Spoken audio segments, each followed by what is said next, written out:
క్రీస్తునందు ప్రియులైన ప్రతి ఒక్కరికి మన రక్షకుడైన యేసయ్య నామములో శుభాభివందనాలు తెలియజేస్తూ దేవుని వాక్యాన్ని ధ్యానించడానికి మరొకసారి ప్రేమతో ఆహ్వానిస్తూ ఉన్నారు. మరి బాగున్నారు కదా? ఆదికాండాన్ని మనం క్రమంగా ధ్యానిస్తూ ఆదికాండం 3వ అధ్యాయం 6వ వచనం వరకు వచ్చాం. 6వ వచనంలో కొన్ని విషయాలు మనం తెలుసుకుంటా ఉన్నాం. ఆదికాండం 3వ అధ్యాయం 6వ వచనం. స్త్రీ ఆ వృక్షము ఆహారమునకు మంచిదియు కన్నులకు అందమైనదియు వివేకమిచ్చు రమ్యమైనదినయుట చూచినప్పుడు ఆమె దాన్ని ఫలములలో కొన్ని తీసుకుని తిని తనతో పాటు తన భర్తకును ఇచ్చెను అనే మాట ఈ వచనంలో రాయబడింది. ఎప్పుడైతే హవ్వ తాను ఆ చెట్టు ఫలములను తిన్నదిగా ఉన్నదో, తీసుకొని తిన్న వ్యక్తిగా ఉన్నదో, ఆవిడ పాపం చేసింది. అయితే హవ్వ చేసిన పాపం ఏంటి? ఏ విధమైన పాపం హవ్వ చేసింది అని మనం ఆలోచన చేస్తే, దేవుడు వద్దని చెప్పింది. అంటే మంచి చెడ్డల తెలివినిచ్చేటువంటి వృక్ష ఫలము జోలికి వెళ్ళొద్దని దేవుడు ఆజ్ఞాపించాడు. దేవుడు వద్దని చెప్పినవి పొందాలని అనుకోవడం, లేదా దేవుడు వద్దని చెప్పిన జ్ఞానాన్ని దేవునితో సంబంధం లేకుండా, దేవునికి భిన్నంగా, దేవునికి వేరుగా పొందాలనేటువంటి ప్రయత్నం చేయడమే హవ్వ చేసినటువంటి పాపం. అయితే దీన్నే ఏమంటారంటే గర్వం అంటారు. ఈరోజు ఈ మాటలు వింటుండగా హవ్వ కనబరిచినటువంటి గర్వాన్ని గురించి మనం ఆలోచిస్తూ మన జీవితంలో ఆ గర్వానికి సంబంధించిన ఛాయలు, పోలికలు ఉన్నాయేమో పరిశీలన చేసుకునేటువంటి వారంగా ఉందాం. ఇప్పుడు ఈ గర్వం ఎలా కనపడుతుందంటే, దేవుడు ఇవ్వకపోతే నాకేంటి? దేవుడు ఇవ్వకపోతే నేను పొందుకోలేనా? దేవుడు ఇవ్వకపోయినా నాకు నేను దాన్ని సంపాదించుకోలేనా? నేను ఎలాగైనా దాన్ని సంపాదించుకోగలను, దేవుడిచ్చినా ఇవ్వకపోయినా. అసలు నేను దేవుడి మీద ఎందుకు ఆధారపడాలి? దేవుడికి వేరుగా నేను బ్రతకలేనా? దేవునితో సంబంధం లేకుండా నేను బ్రతకలేనా? దేవుడు చెప్పినట్టు నేనెందుకు వినాలి? దేవుడు చెప్పినట్టు నేనెందుకు బ్రతకాలి? దేవుడు నడిపించిన విధానంలో నేనెందుకు కొనసాగాలి? ఇలా నీ జీవితంలో ఎప్పుడైనా నువ్వు మాట్లాడి ఉంటే, ఈ విధమైన వైఖరి నీ మనసులో నువ్వు కలిగి ఉన్నట్లయితే, మన యొక్క జీవితంలో గర్వానికి మనం తావిచ్చిన వారంగా ఉన్నామని అర్థం చేసుకోవాలి. ఈ వైఖరి అంతా గర్వానికి సంబంధించింది. గర్వపు వైఖరి ఈ వైఖరి. గర్విష్ఠుల యొక్క ఆలోచనలు, గర్విష్ఠుల యొక్క ప్రవర్తన విధానం అంతా ఈ విధంగా ఉంటుంది. ఈ గర్వపు స్వభావమే హవ్వ జీవితాన్ని నాశనం చేసింది. ఇప్పుడు చూడండి, దేవుణ్ణి మనం ఎలా అర్థం చేసుకుంటాం?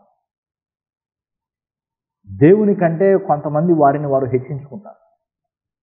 దేవుని కంటే వారిని వారు గొప్పగా ఎంచుకుంటారు. దేవుని వాళ్ళ జీవితంలో గుర్తించాల్సినంతగా గుర్తించరు. వాళ్ళ జీవితంలో వాళ్ళ స్థానం ఏంటో వాళ్ళు అర్థం చేసుకోరు. అలాంటి వాళ్ళకే ఇలాంటి ఆలోచనలు వస్తాయి. దేవునికి వేరుగా నేను బ్రతకగలను, దేవుడు లేకపోయినా నేను సాధించగలను, దేవుడు ఇవ్వకపోయినా నేను పొందుకోగలను, అసలు దేవునితో నాకు సంబంధం కలిగి ఉండాల్సిన అవసరం ఏంటి అనే మాటలు వీళ్ళు మాట్లాడేటువంటి వారుగా ఉంటారు. హవ్వ కూడా అదే విధంగా ఆలోచన చేసింది. దేవుడు వద్దన్నాడు, తీసుకోవద్దన్నాడు, తినొద్దన్నాడు. సాతాను వచ్చి, మీరు తింటే మీ జీవితాలు ఇలా ఉంటాయి, అందుకే దేవుడు వద్దన్నాడు, తినొద్దన్నాడు అని హవ్వ చెవిలో చెప్పినప్పుడు, అంటే హవ్వకు చెప్పినప్పుడు, హవ్వ తెగించి తాను ఆ పండు తినే ప్రయత్నం చేసింది. అంటే ఏంటంటే, దేవుడు ఇవ్వకపోయినా, దేవునితో సంబంధం లేకుండానే నేను దాన్ని పొందుకోగలను అనేటువంటి అభిప్రాయం కలిగి ఆవిడ ముందుకెళ్ళి. ఈ మాటలు వింటుండగా ఈ విషయాలను మనం ఆలోచన చేద్దాం. హవ్వలో ఉన్నటువంటి గర్వపు స్వభావం హవ్వను పతనం చెందేటట్టుగా చేసింది. ఇంతకు ముందు ఉన్నటువంటి జీవితం, ఇక తర్వాత ఈ కార్యం హవ్వ జీవితంలో జరిగిన తర్వాత, ఈ అవిధేయత హవ్వ కనబరిచిన తర్వాత ఆమెలో లేదు. ఆ తర్వాత జీవితం అంతా కష్టాల బాటలో కొనసాగింది. ఈరోజు మనలో చాలామంది హవ్వ కనబరిచినటువంటి ఇదే విధమైన గర్వాన్ని కనబరుస్తున్నారు. మనం మాట్లాడే మాటలు ఎలా ఉంటున్నాయి అంటే, మనం ప్రవర్తించే జీవిత విధానం ఎలా ఉంటుంది అంటే, దేవుడు లేకనే, మన జీవితాల్లో దేవుడు లేకనే, దేవునితో సంబంధం లేకుండానే, దేవుని యొక్క ఇష్టాయిష్టాలు తెలుసుకోకుండానే, పట్టించుకోకుండానే, దేవునికి వేరుగా స్వతంత్రంగా నేను బ్రతకగలను. దేవుడు లేకపోయినా నేను బ్రతకగలను. దేవునితో సంబంధం లేకుండా నేను బ్రతకగలను. నాకు నేను చాలు అనేటువంటి అపోహలో కొనసాగుతూ హవ్వ తన జీవితాన్ని నాశనం చేసుకున్నట్టుగా మనలో చాలామంది మన జీవితాన్ని నాశనం చేసుకునేటువంటి వారంగా ఉంటూ ఉన్నారు. ఇది మనం అంగీకరించినా అంగీకరించకపోయినా వాస్తవం. నిజానికి చాలామందికి ప్రశ్న రావచ్చేమో, ఈ లోకంలో బ్రతకటానికి దేవుడు అవసరమా? దేవుడిని నేను నమ్మను, దేవుడు ఉన్నాడని నేను నమ్మను, దేవుని ఉనికినే నేను నమ్మను, అయినా చూడు నా జీవితం ఎలా ఉందో, ఎంత తక్కువైంది నాకు, ఇది సంపాదించాను అది సంపాదించానని పెద్ద లిస్ట్ మనం చదివి వినిపించవచ్చు. దేవుడు మన జీవితంలో లేకపోయినప్పటికీ, దేవునితో మనకి సంబంధము లేకపోయినప్పటికీ, దేవునికి వేరుగా జీవించేటువంటి వారంగా మనం ఉన్నప్పటికీ, ఈ లోకంలో కొన్ని సంపాదించుకోగలమేమో, ఆశ్చర్యం ఏం లేదు. దేవుడు నీ జీవితంలో లేకపోయినా నీకు కారు ఉండొచ్చు, ఇల్లు ఉండొచ్చు, పిల్లలు ఉండొచ్చు, పెళ్ళయి ఉండొచ్చు, ఆస్తిపాస్తులు ఉండొచ్చు, జ్ఞానం ఉండొచ్చు, ఉద్యోగం ఉండొచ్చు, వ్యాపారం ఉండొచ్చు. ఈ లోకం గొప్పగా ఎంచేటువంటి గర్వించే ప్రతి ఒక్కటి నీ జీవితంలో ఉండుండొచ్చు. అందులో ఆశ్చర్యపోవాల్సిన అవసరం ఏం లేదు. మరి అలాంటప్పుడు ఇన్ని ఉన్నాయి కదా నా జీవితంలో, ఇంకేం కావాలి? దేవుడితో నాకు సంబంధం ఉండాల్సిన అవసరం ఏంటి? దేవుడితో నాకు అసలు పని ఏంటి అని కూడా మీలో కొంతమంది మాట్లాడవచ్చు. ఇక్కడ మనం ఈ జీవితాన్ని చూసే కోణాన్ని బట్టి ఇవన్నీ ఆధారపడతాయి. ఎలా చూస్తున్నాం ఈ జీవితాన్ని? మనిషికి ఈ భూలోకంలో ఉన్నటువంటి 70-80 సంవత్సరాల ఆయుష్యే జీవితం అనుకుంటే, ఈ శరీరం మట్టికి మట్టి అయిపోయిన తర్వాత ఇక అయిపోయింది నా జీవితం అని మనం భావించే పని అయితే, ఒకవేళ నిజంగా అదే జీవితం అయితే, నీకన్నా ధన్యులు, గొప్పవాళ్ళు, శ్రేష్టంగా బ్రతుకుతున్న వాళ్ళు ఇంకెవరూ ఉండకపోవచ్చు. అది మీ దృష్టిలోనూ, ఈ లోకం దృష్టిలోనూ, అందరి దృష్టిలోనూ. కానీ బైబిల్ చెప్పే సత్యం ఏంటంటే, మనిషి యొక్క జీవితం అనేది మట్టికి మట్టి అయ్యే వరకు పరిమితమైంది కాదు. అంటే అంతటితోటి అయిపోయేది కాదు. ఇంకో రకంగా చెప్పాలంటే, మరణించిన ప్రతి మనిషి తిరిగి లేస్తాడు. ఇక్కడ కన్ను మూసిన వాడు ఇంకో చోట కన్ను తెరుస్తాడు. పునరుద్ధానం అనేది ఒక రోజు ఉంది. మనం అందరం మనం చేసినటువంటి వాటన్నిటిని బట్టి మనలను సృష్టించిన దేవుని ఎదుట చేతులు కట్టుకొని మాట్లాడేటువంటి రోజు ఒక రోజు ఉంది. అలా మన జీవితాన్ని గురించి లెక్క అప్పగించాల్సిన రోజు ఒక రోజు ఉంది. ఇప్పుడు ఆలోచించండి. ఈ విశ్వాసం మనలో ఉన్నప్పుడు, ఈ విధమైన నమ్మకం మనలో ఉన్నప్పుడు, మనం ఈ జీవితాన్ని చూసే కోణం మారిపోతాయి. కానీ ఈ విశ్వాసం మనలో లేకపోతే, ఈ విధమైనటువంటి నమ్మకము మనలో లేకపోతే, ఈ జీవితాన్ని చూసే కోణం ఇంకో రకంగా ఉంటుంది. ఈరోజు ఈ మాటలు వింటున్న వారిలో, మీలో ఈ 2 గుంపుల్లో ఏదో ఒక గుంపుకు చెందిన వ్యక్తివైన ఉండాలి. ఖచ్చితంగా ఉంటారు. అయితే ఇంకొక విషయం మనం ఇక్కడ ఏం గమనించాలంటే, మీలో కొంతమంది వాక్యాన్ని నమ్ముతూ, బైబిల్ని నమ్ముతూ, దేవుణ్ణి నమ్ముతూ, ఇప్పుడు నేను చెప్పిన పునరుద్ధానము, తీర్పు అనే విషయాలు నమ్ముతూ కూడా, దేవుణ్ణి నమ్మని ఒక వ్యక్తి తన జీవితం మరణం వరకే అని అనుకొని జీవించేటువంటి వ్యక్తి ఎలాంటి కోరికలు కలిగి ఉంటాడో, ఎలాంటి ఆలోచనలు చేస్తాడో, ఎలా ప్రవర్తిస్తాడో అలాగే ప్రవర్తిస్తూ నీ జీవితాన్ని కొనసాగిస్తూ ఉండుండొచ్చు కూడా. చాలా ప్రమాదకరమైన స్థితి అనే విషయం మనం అర్థం చేసుకోవాలి. మన జీవితంలో దేవుని ఎదుట నిలబడే ఒక రోజు ఉంది కాబట్టి, తీర్పు దినం అనేది ఒకటి ఉంది కాబట్టి, మన జీవితాల గురించి లెక్క అప్పగించాల్సిన దినం ఒకటి ఉంది కాబట్టి, దేవుడితో నాకు పనేంటి, దేవుడు ఇవ్వకపోతే నేను సంపాదించుకోలేనా, దేవుడు చెప్పినట్టు నేను ఎందుకు బ్రతకాలి, నేను ఎందుకు వినాలి అని ఆలోచిస్తూ ప్రవర్తించే ప్రతి వ్యక్తి కూడా ఆ రోజున గొప్ప శూన్యాన్ని ఎదుర్కొంటాడు.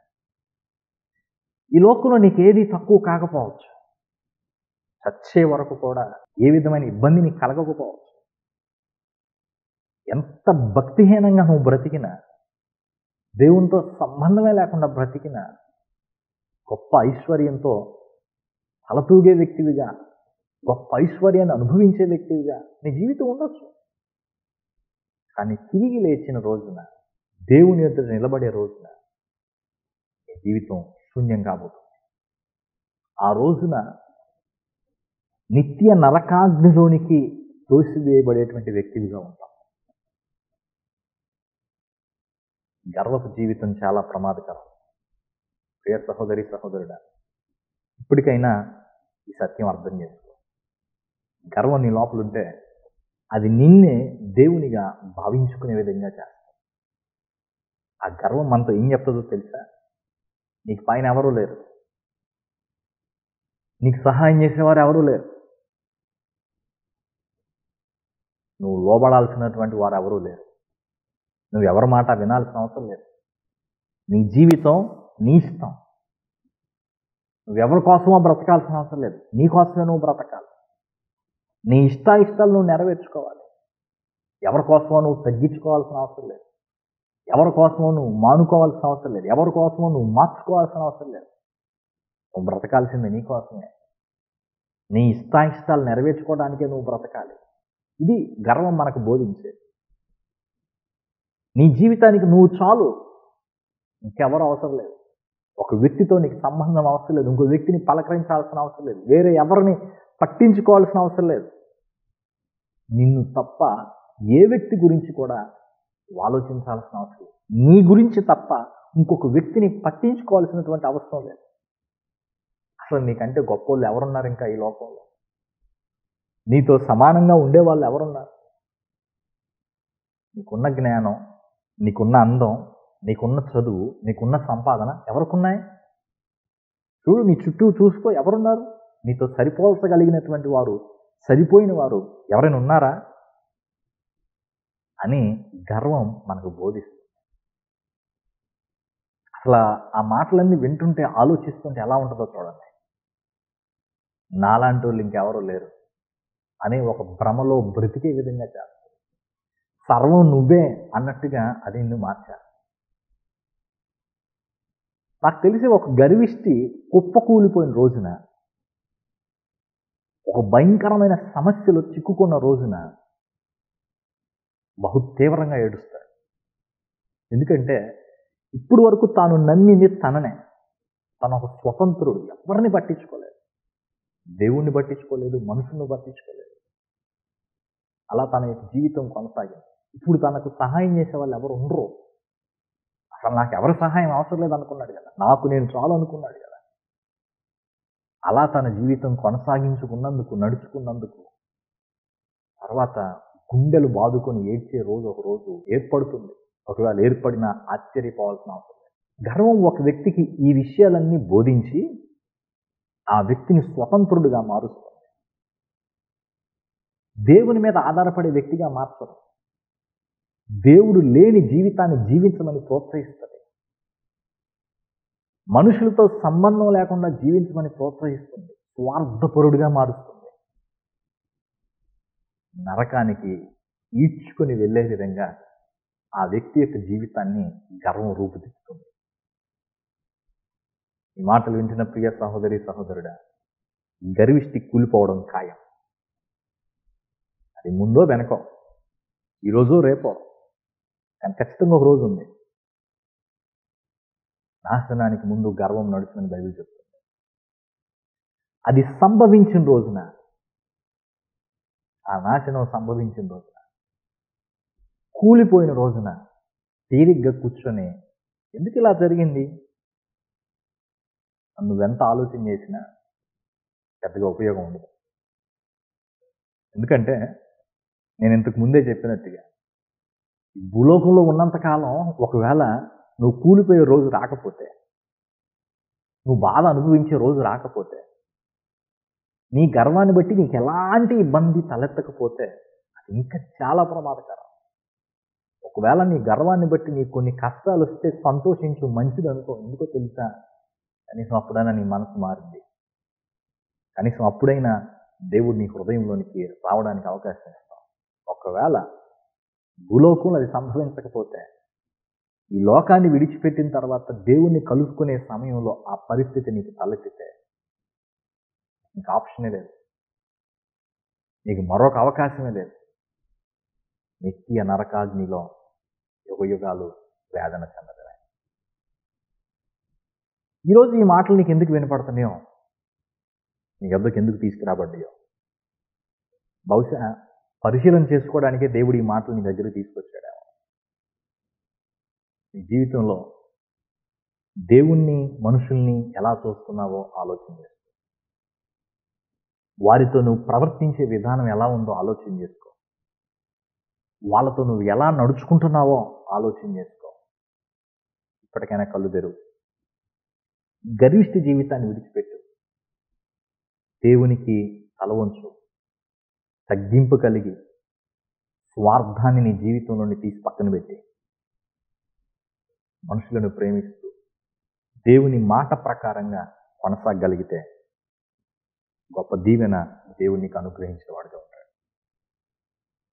అలా కాదని చెప్పి గర్విష్టి జీవితాన్ని కొనసాగిస్తూ ముందుకెళ్తే, నేను ఇంతకుముందే చెప్పినట్టుగా లోకంలో నీకు పెద్దగా నష్టం ఉండకపోవచ్చు, కానీ ఈ లోకంలో దేవుడు లేకుండా బ్రతికినందుకు నిత్య నరకంలో వేదన చెందే పరిస్థితులు ఖచ్చితంగా ఎదుర్కొంటాం. హవ్వ చేసిన పాపం, గర్వపు విధానం తన జీవితాన్ని పతనంలోకి తీసుకెళ్ళినట్టుగానే మన జీవితంలో మనము కనబరుస్తున్నటువంటి ఈ పోకడలు మన జీవితాన్ని కూడా నాశనానికి తీసుకెళ్తాయని అర్థం చేసుకొని ఈ దినం ప్రకటించబడిన ఈ మాటల్లో ఆ వైఖరి మాటలు విన్న మీలో, మనలో ఎవరిలో ఉన్నా సిగ్గుపడకుండా ప్రభు ఎదుట ఒప్పుకుందాం, క్షమాపణ కోరుకుందాం, దేవుని దయకు పాత్రులం అవుదాం, శిక్షను తప్పించుకుందాం. పరిశుద్ధుడైన తండ్రి, నీకు స్తోత్రాలు చెల్లిస్తా ఉన్నా. నీవు లేని జీవితం ఎంత హుందాగా ఉన్నా, ఎంత గొప్పగా ఉన్నా, ఘనంగా ఉన్నా, పొగడబడేదిగా ఉన్నా అది శూన్యమే. నిన్ను కలిగి ఉండి ఈ లోకం గొప్పగా ఎంచేవి మా జీవితంలో ఒక్కటి లేకపోయినా పెద్దగా నష్టం లేదు. కానీ ఈ లోకము గొప్పగా ఎంచేటువంటి అనేకమైన వాటిని మేము పోగేసుకొని మిమ్మల్ని మా జీవితంలో తీసి పక్కకు పెడితే, మీతో సహవాసం లేకుండా కొనసాగితే, ఏదైనా నా జీవితంలో నేను పొందాలంటే మీతో అసలు పని ఏంటి అనే ఆలోచనలు మాలో ఉంటే అది ఎంత ప్రమాదకరమైన స్థితికి మా జీవితాలను తీసుకెళ్తుందో, మా తోటి వారితో మాకుండే సంబంధాలను ఎంత భయంకరంగా అది మారుస్తుందో, మా మనసును అది ఎంతగా పాడు చేస్తుందో, మా జీవితంలో మా గురించి మాకు లేనిపోయిన అభిప్రాయాలు ఏ విధంగా పుట్టిస్తుందో ఈరోజు నీ మాటల ద్వారా కళ్ళ కట్టినట్టు మాకు తెలియపరిచారు. స్తోత్రాలు. ఈ మాటలు విన్న మేము హవ్వ ప్రవర్తించిన విధానంలో దేవుడు ఇవ్వకపోతే నాకేంటి, నాకు నేను సంపాదించుకోగలను అనే ధోరణిలో నేనెన్నడూ ప్రవర్తించక, మీరు నియమించిన హద్దుల్లో మీకు తల ఉంచి మీ చిత్తానుసారంగా కొనసాగుతూ గర్వం అనే పాపాన్ని మాలో నుండి తొలగించుకుని పరలోక రాజ్యంలో నీతో పాటు సదాకాలం గడుపుటకు సిద్ధపాటు కలిగి ఉండే కృప ఇవ్వండి. ఈ మాటలు విని ఎవరు ఆలోచిస్తున్నారో, ఎవరు నీ వైపు తిరుగుటకు ఇష్టపడుతున్నారో నేను ఒక గర్విష్ఠిగా ఉన్నాను ప్రభువా, నన్ను క్షమించని ఎంతమంది వేడుకుంటున్నారు. వారందరి జీవితాల్లో మార్పులు కలుగజేసి వారు వారి జీవితాన్ని దిద్దుకోవటానికి తగిన అవకాశాలు ఇచ్చి మేలు పొందే భాగ్యం దయచేయమని ప్రార్థిస్తున్నాను. ఈ వాక్య ప్రయాణంలో మాకు తోడయుండి నూతనమైన ఓట మీరు అనుగ్రహించి మా జీవితాలను దిద్ది నీకు దగ్గరగా చేర్చుకోవమని యేసయ్య నామంలో ప్రార్థిస్తున్నాను తండ్రి, ఆమేన్. ప్రభు మీకు తోడయుండి ప్రభువు లేని జీవితాన్ని విడిచిపెట్టి ప్రభుతో సదాకాలం జీవించుటకు సిద్ధపాటు కలిగి ఉన్నట్టు సహాయం చేయనుగాక. ఆమేన్.